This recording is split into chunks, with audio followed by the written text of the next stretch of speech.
It's a little off topic for today, but I wanted to make a short video on why I am skeptical of astrology.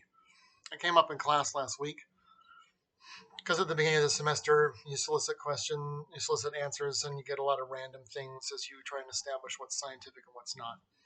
Here's my best counterblast because I didn't have it last week. My best friend is an identical twin. Tom and Frank could not be more different. Tom is artistically inclined. Frank is scientifically inclined and is a big historian. They both used to work for the same company. Tom quit the company to pursue art. Goes to Comic Cons and things like that and sells art that he's making now and is barely eking out a living. Frank quit his job and moved in with his parents. They're 60 and does the square root of squat for a living.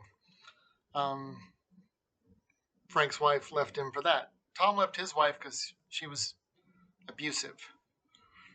Frank can't find anybody else to be with him, probably because he's gained a bunch of weight. Tom found somebody else that is not only a good person, but is good to him, supportive, and they go and do these events together and build a life. If astrology is real, explain the difference in their life paths. They would have been born under the same rising Aquarius and Pluto moon and whatever other garbage there is in astrology, and they've got totally different personalities, totally different reactions to their lives, totally different life paths. They're identical twins. Tom's a chain-smoking alcoholic. Frank doesn't do any of those things. I'm friends with Tom. I can't stand Frank. And every now and then, if I want to piss Tom off, I'll be like, "Can I be frank with you?" And because he I didn't even want to meet Frank. I met Frank just so that I could see that Frank looks like Tom. But they're not in any other way related that I can tell. But they're identical twins. The astrological presumptions all say that they can predict and dictate not only your personality, but your outcomes. And even given some leeway to the fact that Frank and Tom have both made different choices, ergo different possibilities are open to them, there should be some sort of overlap or similarity between either their life choices or their life outcomes. If the arbitrary positions of the stars at the time of your birth somehow dictate your personality and ultimate disposition. And yet, Tom and I are friends. Frank and I haven't spoken. Tom actually is doing what he likes and earning enough money to support himself, and Frank is dependent on his parents, who are probably in their 80s. And when they die, Tom's afraid he'll be made responsible for Frank. I've known a lot of twins in my life. And Tom and Frank are an example of a general rule that I have seen, although it is a general rule and there is at least one exception. There seems to be an evil twin in almost every set of twins.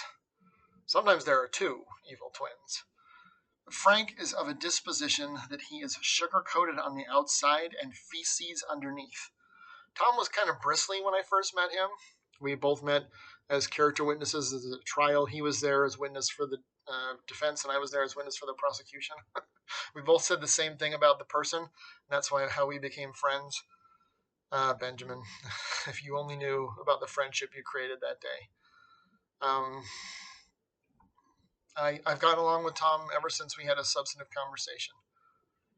Tom has helped me, and I have helped him. Frank has always been there when he needed me, but has never offered me so much as a single centime in return for my time or effort. So I don't have any interest in it. So for those of you who are believers in astrology, explain this one to yourselves, because I can't make heads or tails of it if your science is true. And so I don't believe it. And because of this example, I probably never will. You are the one who writes your own story. You're the one who decides what person you will be. You are the one, not the stars in the sky, especially since it's possible some of those stars were dead long before you were born. And on that pleasant note, good night, Godspeed, and pleasant dreams.